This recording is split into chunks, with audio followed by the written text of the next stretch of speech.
ونعوذ بالله من شرور أنفسنا ومن سيئات أعمالنا من يهده الله فلا مضل له ومن يضلله فلا هادي له ونشهد أن لا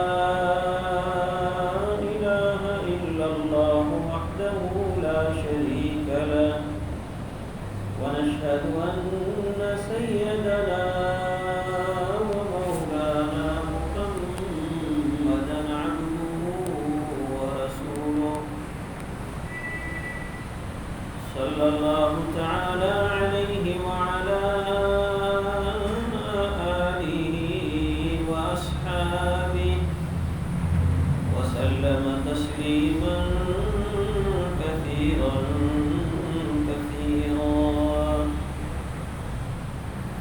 أما بعد فأعوذ بالله من الشيطان الرجيم بسم الله الرحمن الرحيم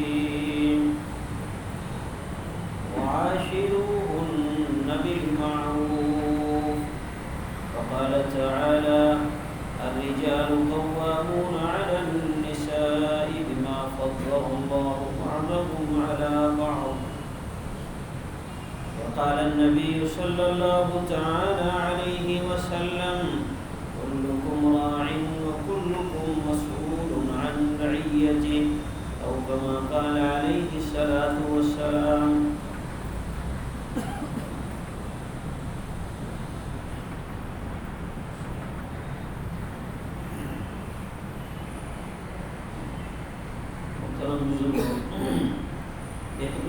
مسجد میں ماسک لگا کر بیٹھے بعض حضرات کیوں سمجھتے ہیں کہ ماسک لگانے والے ان کا اللہ پر بھروسہ کم ہے اور ہم جو ماسک نہیں لگا رہے ہیں یہ کوئی اللہ کی ذات پر پورا بھروسہ ہے.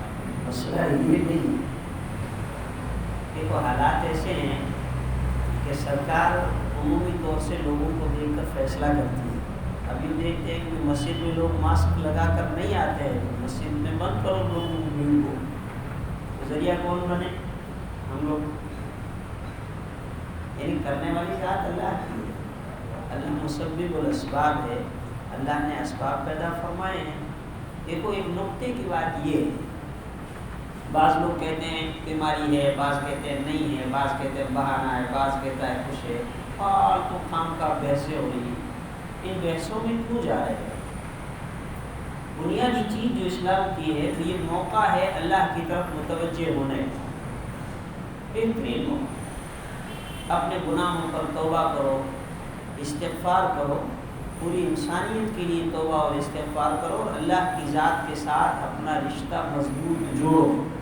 بیماری ہے اللہ تعالیٰ اس کو دفع فرمائے, نہیں ہے اللہ کی ذات کے ساتھ تعلق سے بڑھ کر کے اور کون سی دولت چاہیے. اس لیے میری درخواست ہے اس مسجد میں آنے والے یا جہاں کہیں بھی آپ نماز پڑھتے ہوں, ایک بہترین ڈسپلن اور ایک مسلمان ہونے کا بہترین ثبوت پیش کیجیے کہ ہم وہ بہترین شہری ہیں کہ شریعت کے دائرے میں ہر حکم کو فالو کرنے والے ہیں. ایک ضدی اور ایک ڈسپلن کو خراب کرنے والا اور حکم کو توڑنے والا مسلمان کا یہ کردار نہیں ہوتا ہے. اس لیے میری درخواست ہے سبھی احباب سے, اس مسجد میں ہوں باہر ہوں, پاکی صفائی. دیکھو یہ بار بار ہاتھ دھونے کے لیے کہہ رہا ہے, میں جیسے ہی وضو کرنا ہے 5 ٹائم کا. لہذا بس بعض حضرات صفوں میں بیٹھے رہیں گے تو ماسک نہیں لگائے. معاف کرنا میں ابھی بول رہا ہوں ورنہ میں بھی ماسک لگاتا ہوں, اور ابھی بولنا ہے اس لیے میں تھوڑی دوری پر بھی بیٹھا ہوں, اسی لیے میں نے ماسک کو چھوڑا ہے, آپ سے بات کرنی ہے اس لیے. بعض حضرات مسجد میں تو بیٹھے رہتے ہیں, جماعت کھڑی ہوتی ہے جیب سے نکال کر لگاتے ہیں. ابھی ماسک نماز کے لیے نہیں ہے, نماز تو مسجد کے لیے ہے, تو جیب میں رہے گا. سب کھڑی ہوگی تو اب دیکھیں گے امام صاحب یا کوئی ٹوکے گا کہ جیب سے نکال کر لگا دیجیے. ویسے منہ ڈھک کر کے نماز پڑھنا بغیر عذر کے مکروہ ہے, لیکن یہ ہمارا ایسا عذر ہے کہ جس کی وجہ سے اللہ تبارک و تعالیٰ کی طرف سے اجازت ہے.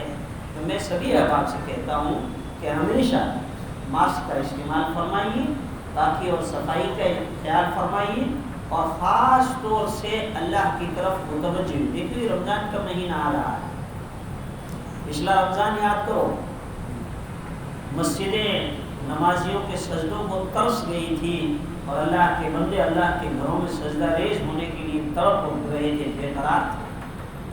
کہاں گئی تھی وہ قرآن کی محفلیں جو مسجد میں سجا کرتی تھی, قرآن کا پڑھنا سننا. اور ڈر لگ رہا ہے کہ ہمارے اس رویے کو دیکھتے ہوئے پھر کوئی ایسا فیصلہ نہ کر لیا جائے کہ ہم پھر جو ہے اللہ کی اس رحمت سے محروم نہ ہو جائے. اس لیے میں سبھی احباب سے ٹوکے نہ ٹوکے, ایسا نہیں کہ یہ میں کہتا ہوں عام خیال بنائے کہ جو ماسک لگاتے ہیں اللہ پر بھروسہ, کچھ نہیں ہوگا. ارے یہ کیا ہے, کرنے والی بے شک اللہ کی ذات ہے, لیکن ایک ہمیں اس طرح سے ایک نظام بنانا ہے تاکہ دوسروں کے یہاں اس کا غلط میسیج نہ جائے. اس لیے میں سبھی احباب سے کرتا ہوں اس مسجد میں آئیں کہ آپ جہاں کہیں بھی کسی مسجد میں جائیں, کم سے کم میں تو کہتا ہوں سب جگہ پر, عمومی مقامات پر آپ کہاں کہیں بھی جائیں, اسلامی لباس ہو اور ایک مسلمان کے شعار کے ساتھ میں لباس کے ساتھ میں آپ کا ماسک لگا ہونا چاہیے, صفائی اور ستھرائی کا پورا خیال ہونا چاہیے, اور یہ گواہی دے دینا چاہیے کہ مسلمان یہ تو وہ ہیں جن کو اللہ اور اس کے رسول نے پاکی اور صفائی کا پابند بنایا ہے. ہم کیا ہے. بہرحال بات چل رہی تھی کہ یہ عورت وہ صنف نازک ہے کہ جس کو جو ہر دور میں مظلوم رہی ہے. اسلام سے پہلے اس کے اوپر طرح طرح کا ظلم ہوتا تھا. اسلام نے آ کر ظلم و تشدد کی چکی میں پستی ہوئی اس صنف نازک کو عزت کے مقام پر پہنچایا.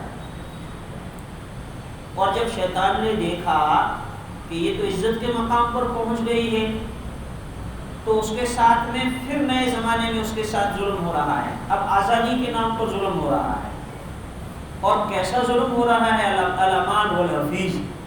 ہمیں چاہیے, دیکھو دو چیزیں ہیں, یا تو ایسا اس کو قید خانے میں رکھا یا اس طرح سے اس کے اوپر ظلم کیا کہ عورت کو انسان ماننے کے لیے بھی تیار نہیں تھے.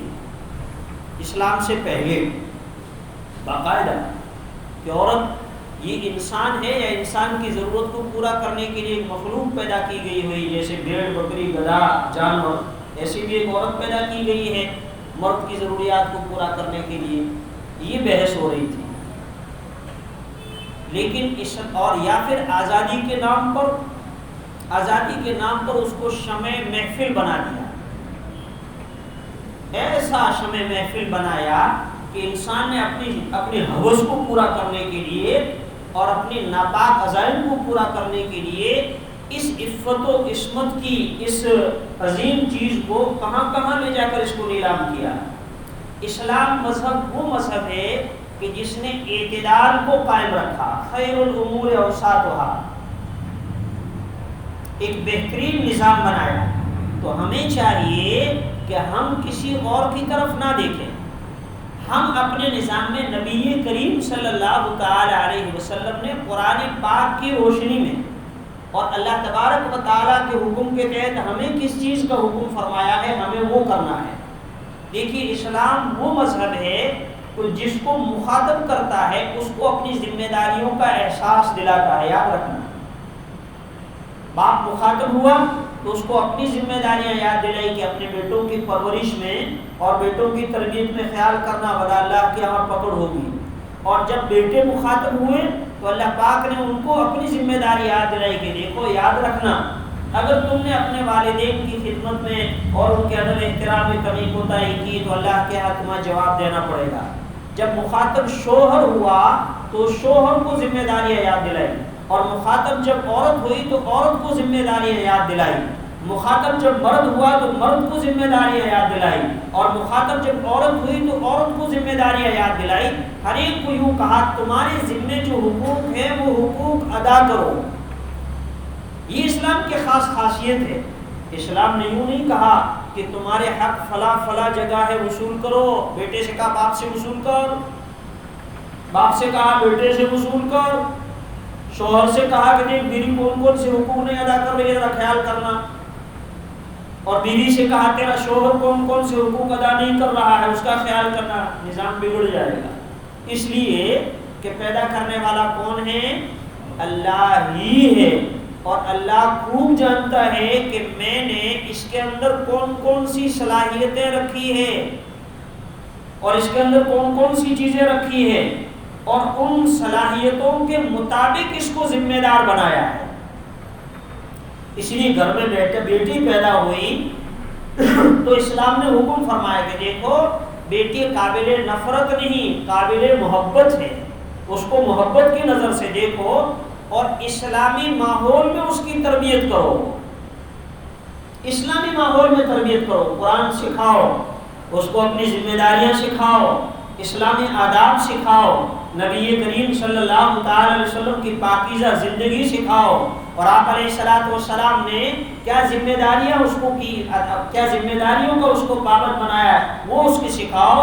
ایک ماں باپ کی ذمہ داری ہے کہ بیٹی کو اس طرح سے تربیت کرے، ایسا نہیں کہ مغرب کے ماحول میں اس کو ڈال دے، نہیں، ہم وہ ہیں کہ جن کو اللہ تبارک و تعالیٰ نے تربیت کا حکم فرمایا اور تربیت کا حکم فرما کر آزاد نہیں چھوڑا، کورس بھی دیا۔ اور قربان جاؤں نبی کریم صلی اللہ تعالی علیہ وسلم کو بیٹیاں عطا فرما کر قرآن نے فرمایا لقد کان لکم فی رسول اللہ اسوۃ حسنہ، اگر تم باپ ہو تو فرمایا فاطمہ کے ابو کا کردار ادا کرو، ام کلثوم کے ابو کا کردار ادا کرو، زینب کے ابو کا کردار ادا کرو، رقیہ کے ابو کا کردار ادا کرو، کہ ایک باپ بن کر اپنی بیٹیوں کی کیسے تربیت فرمائی، یہ ہے۔ اور فرمایا اگر تم شوہر ہو تو ایک شوہر ہونے کی حیثیت سے ذمہ داریاں ادا کرو، اور فرمایا الرجال قوامون علی النساء، کہ ہم نے مردوں کو عورتوں پر نگراں بنایا، قوامون، قام قوامون، یہ یعنی نگراں اور ناظم، نظام بنانے والا، جیسے ہمارے ساتھی 3 دن 40 دن کی جماعت میں جب اس میں ایک امیر ہوتا ہے وہ ذمہ دار و نگراں بنایا جاتا ہے، اس کو بھی کہا کہ تو عورتوں پر ایک نگراں ہے۔ اب یہ عورت کہنے لگی صاحب ہمیں کیوں نہیں نگراں بنایا، ہمیں بنانا چاہیے تھا، تو اللہ تبارک و تعالیٰ نے فرمایا کہ دیکھو ہم نے نگراں بنا کر اس کو نگراں کی صلاحیتیں دی ہے، تمہیں نہیں دی، اور دیکھو دونوں کے جذبات الگ ہیں۔ عورت کی مزاج میں اللہ تبارک و تعالیٰ نے محبت رکھی ہے، اور مرد کے اندر اللہ تبارک و تعالیٰ نے عقل کو پائے تکمیل تک پہنچایا ہے، اس کی عقل پر محبت کو غالب کیا اللہ پاک نے عورت کے اندر، اس لیے عورت ہر قربانی کے لیے تیار ہوتی ہے، اپنے ماں باپ، اپنے گھر، اپنا سب کو چھوڑ کر شوہر کی محبت میں، اور بیچاری بڑی بھولی بھالی ہوتی ہے، بعض ساتھیوں کے ماتھے پر سلوٹ آتے ہوں گے، ہم سے پوچھو بھولی بھالی ہوتی ہے، قرآن کہتا ہے محسنات الغافلات المؤمنات، قرآن کہتا ہے کہ یہ غافل ہیں، اور غافل ہیں دنیاوی امور میں، وہ تمہارا میدان ہے، اپنی ذمہ داریوں میں غافل نہیں،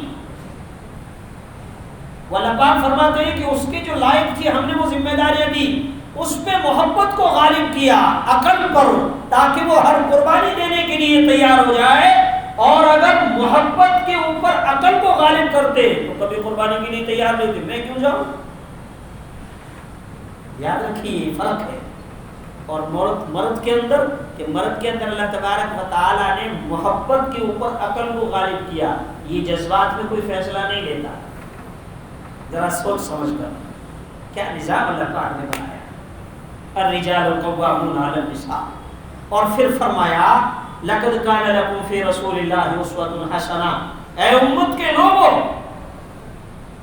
زندگی کے سفر میں مرد اور عورت یہ دونوں کا ساتھ ہوتا ہے، اگر کہیں پر ایسی جگہ پر تمہاری گاڑی کسی بھنور کی شکار کی ہو جائے تو فرمایا محمد عربی صلی اللہ تعالی علیہ وسلم کی زندگی کو سامنے رکھنا، اگر تم شوہر ہو خدیجہ کے شوہر کا کردار ادا کرو، عائشہ کے شوہر کا کردار ادا کرو، حفصہ کے شوہر کا کردار ادا کرو، ام سلمہ کے شوہر بن کر ان کا کردار ادا کرو، لقد کان لکم فی رسول اللہ اسوۃ حسنہ۔ اب دیکھیے یہاں ایسا بھی نہیں ہے کہ میں نے کہا کہ محبت کو میں عقل کے اوپر محبت کو غالب کر کے اور اعتدال کو چھوڑ دے. یعنی اسلامی معاشرہ، یہ اسلامی احکامات. عورت سے کہا اپنے مرد کے لیے زینت اختیار کرو، مرد سے کہا اپنی عورت کے لیے زینت اختیار کرو، اور فرمایا اس کو امور خانہ داری کی ذمہ داریاں یاد دلاؤ، بہترین تربیت کرو، اس کو شمع محفل میں بناؤ. ہم نے محفلوں کی اس کو روشنی بنا دیا. ہمارا مزاج بھی دوسروں کے غیر دیکھا دیکھی یہ بن گیا ہے. میں سچی بات کہتا ہوں کہ مرد کے سامنے گھر میں جب عورت رہتی ہے تو چڑیل کی طرح، اور مرد کو بھی کوئی آپتی نہیں ہوتی. اور کہیں جانا ہو کسی فنکشن میں تو اپنے گھر والی کو بھی دے تیار ہو جا. ارے بھی کس کے لیے تیار کر رہے؟ یہ مزاج کا فرق ہے. یہ جو زنا اور زنا سے پہلے کے جتنے احکام ہیں، بد نظری،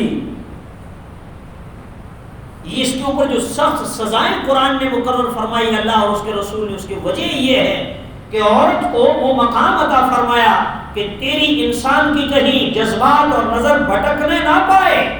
میں نے پچھلے جمعے کو کہا تھا روٹی پکا رہی ہے اور توے پر روٹی ڈال دی ہے، اور مرد نے اس وقت میں اپنی عورت کو اپنی خواہش پوری کرنے کے لیے بلایا. اللہ پاک نے فرمایا پہلے مرد کی ضرورت پوری کرو، شاید اس کے جذبات میں بھٹک نہ جائے. اور فرمایا بغیر اس کی اجازت کے نفلی روزہ بھی نہیں رکھنا. بغیر مرد کی، بغیر شوہر کی اجازت کے نفلی روزہ بھی نہیں. اجازت دے رکھو، یہ کہ مرد کرے مجھے کبھی بھی ضرورت پوری کرنی پڑ سکتی ہے، تو بغیر اس کی اجازت کے نہیں. نفلی روزہ، فرض روزہ نہیں. اور فرمایا بغیر اجازت کے اس کے گھر سے باہر نہ جاؤ، یہاں تک اپنے ماں باپ کی، اپنے شوہر کی اجازت کے بغیر نہیں. چنانچہ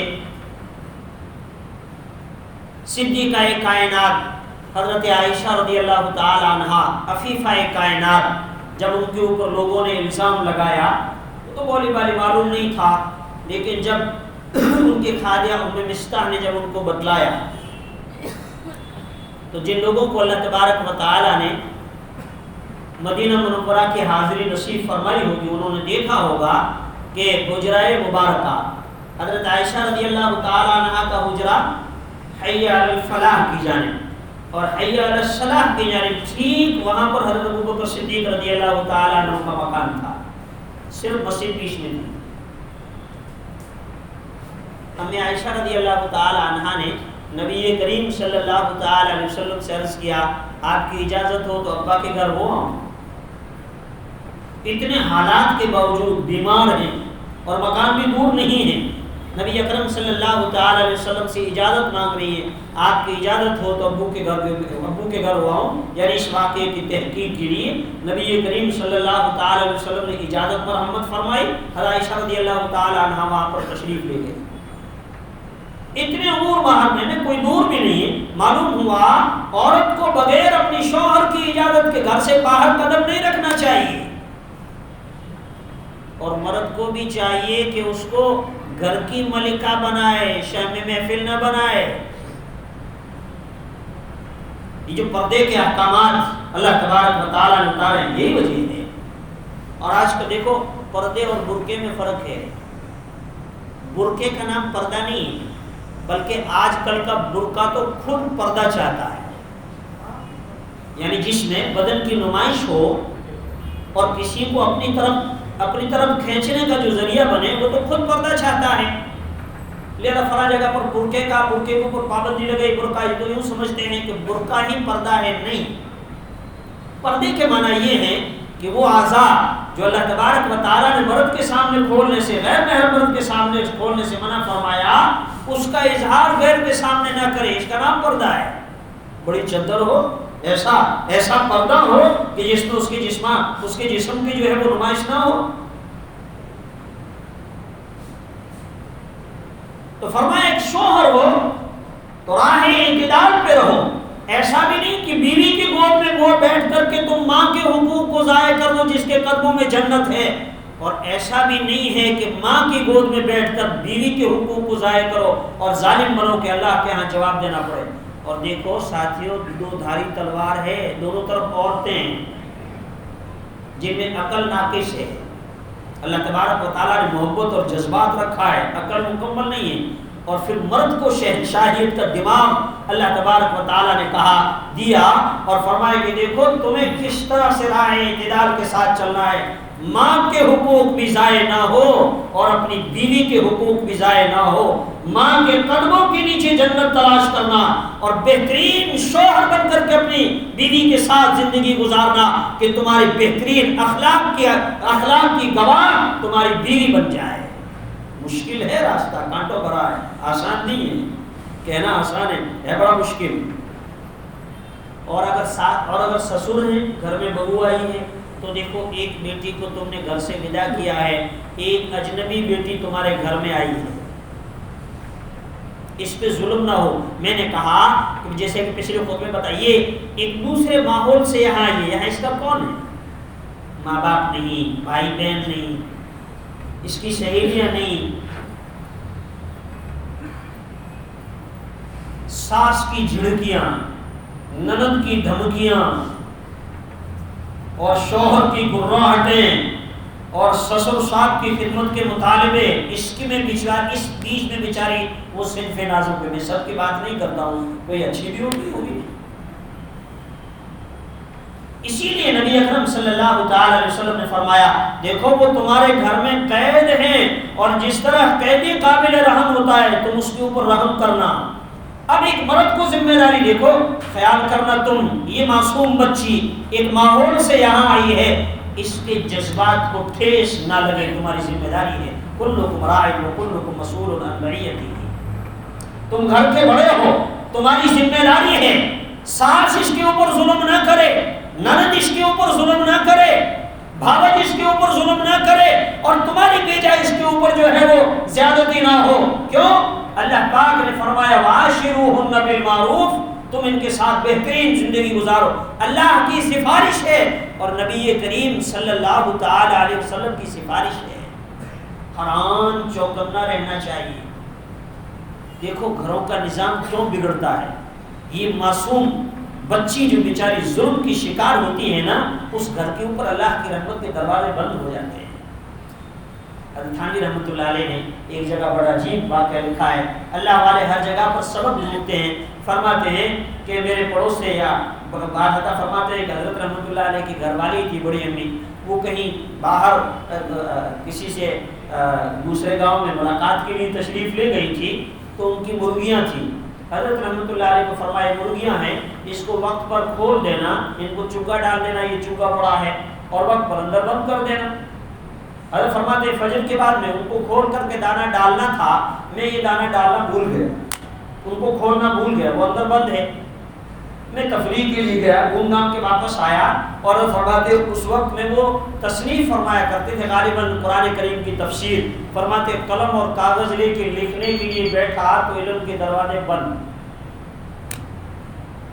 بہت کوشش کی لیکن ورود نہیں ہو رہا ہے، تو میں اللہ پاک کی طرف متوجہ ہوئے، اللہ جانے انجانے میں کوئی گناہ ہو گیا ہو تو اس کا احساس عطا فرما تاکہ میں توبہ کروں اور میرے لیے رحمت کے دروازے کھول دے۔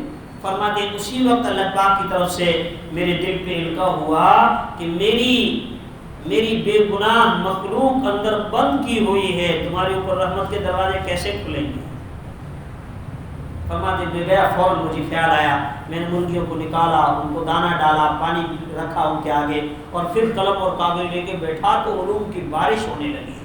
میرے بھائی، ہمارے گھروں میں اشرف المخلوقات نبی کریم صلی اللہ تعالی علیہ وسلم کی امتی، اور اس میں بھی وہ جس کی سفارش خود خدا نے کی ہے، خدا کے رسول نے کی ہے، وہ جھڑکیاں کھا رہی ہے، وہ اس کو تانے دیے جا رہے ہیں اور اس کے حقوق کو پامال کیا جا رہا ہے، کہاں سے رحمتیں آئے گی؟ برکتیں کہاں سے آئے گی؟ کہاں سے برکتیں آئے گی؟ میں دکھی دل کے ساتھ بھی کہتا ہوں، تنہائیوں میں آنسو بہانے کے علاوہ اس کے آس پاس میں کوئی اور چارہ نہیں ہے۔ اس ظلم کی چکی میں پستی ہوئی وہ جذبات، کیا جذبات ہوں گے باپ نے تو عزت کے ساتھ گھر سے رخصت کر دیا، اب ابا کے یہاں جاؤں گی، ان کے دل پہ کیا گزرے گی؟ ایک باپ جانتا ہے جب مظلوم بیٹی اس کے گھر پہ آتی ہے تو باپ کے دل پہ کیا بجلیاں کونتی ہے، وہ باپ ہی جانتا ہے۔ یہ بھی تھوڑے دنوں پہلے احمد آباد کا واقعہ پیش آیا، پوری دنیا میں ہاہاکار مچ گئی۔ کیا ہے؟ انسان نہیں، انسان نما بھیڑیے ہیں۔ یہ کون سے اخلاق ہیں؟ اس لیے میں یہ تاکید کرتا ہوں کہ ہمیں اسلامی ماحول کو اور اسلامی احکامات کو سامنے رکھنا چاہیے، ہم کسی غیر کی طرف نہ دیکھیں۔ دیکھیے مغرب نے آزادی کے نام پر اس کمزور مخلوق پر بہت ظلم کیا، گھر سے نکال کر نوکر بنا دیا اس کو، بیچاری کہاں پر کہیں واچ مین بن کے کھڑی ہے، کہیں ہوٹلوں پر جو ہے وہ ویٹر بن کر کام کر رہی ہے، اور کہیں پر کہیں خادمہ بن کر، اور نام دیا بڑا اچھا، آزادی کا نام۔ ظالم انسان تیری شہوتیں پوری کرنے کے لیے جس کے قدموں میں جنت تھی، جس کی تربیت پر جنت کا وعدہ تھا، جو تیری ایمان کی تکمیل بن کر آئی تھی، اس کو تو نے آزادی کے نام پر کہاں کہاں پر اس کے ساتھ ظلم کیا ہے۔ میرے مسلمان بھائیوں، میں سچ کہتا ہوں، قرآن اور حدیث میں ہمیں جس چیز کا پابند بنایا ہے، ضرورت ہے معاشرے میں ان کی طرف رجوع کرنے کی۔ گھر میں ہے، بیٹا اپنے گھر والوں کے حق ادا کر رہا ہے کہ نہیں کر رہا ہے؟ میں نے کہا کہ تانے دیے جاتے ہیں باقاعدہ، یہ تان و تشنیع کتنی بری چیز ہے۔ بلکہ نبی اکرم صلی اللہ تعالی علیہ وسلم نے فرمایا، اے لوگوں تانا مارو نہ مارو کسی کو، بلکہ فرمایا کسی گنہگار کو بھی جس نے گناہ سے توبہ کر لیا ہو اس کو تانا مت دو، ورنہ جس گناہ پر تم اس سے تانا دے رہے ہو، جس سے توبہ کر لی ہے، فرمایا تم بھی اس وقت تک نہیں مرو گے جب تک کہ تم خود اس عیب میں مبتلا نہ ہو جاؤ۔ معاشرہ گھر گھر کی میں نے کہا کہ بیماری ہے، اور ہر گھر ان بیماریوں سے جوجھ رہا ہے، اس لیے اللہ کی رحمتیں متوجہ نہیں ہو رہی ہے۔ اس لیے ضرورت اس بات کی ہے کہ ہم اسلامی تعلیمات کی روشنی میں ایک بیٹی کی تربیت کریں، ایک بہترین شوہر بن کر اپنے گھر کے نظام کو سنبھالیں، اور گھر کے ذمہ دار ہیں تو پورے گھر کی نگرانی کریں۔ ایسا نہ ہو کہ قیامت کے دن اللہ پاک فرمائیں گے میں نے سفارش کی تھی تو نے قبول نہیں کی۔ اللہ کے نبی صلی اللہ علیہ وسلم فرما دیں گے میں جاتے جاتے تمہیں کہہ کر گیا تھا، عورتوں کے بارے میں تمہیں وصیت کر کے گیا تھا، تمہیں تاکید کر کے گیا تھا، تمہیں میری بات کا اتنا بھی لحاظ نہیں آیا، تم نے اتنا بھی خیال نہیں کیا، اور ہاں ان کی ایسی چیزوں کے اوپر تم برداشت کرو گے تو اس کا بدلہ کون دے گا؟ اللہ پاک دے گا۔ مرزا مظہر جانے جانا رحمۃ اللہ علیہ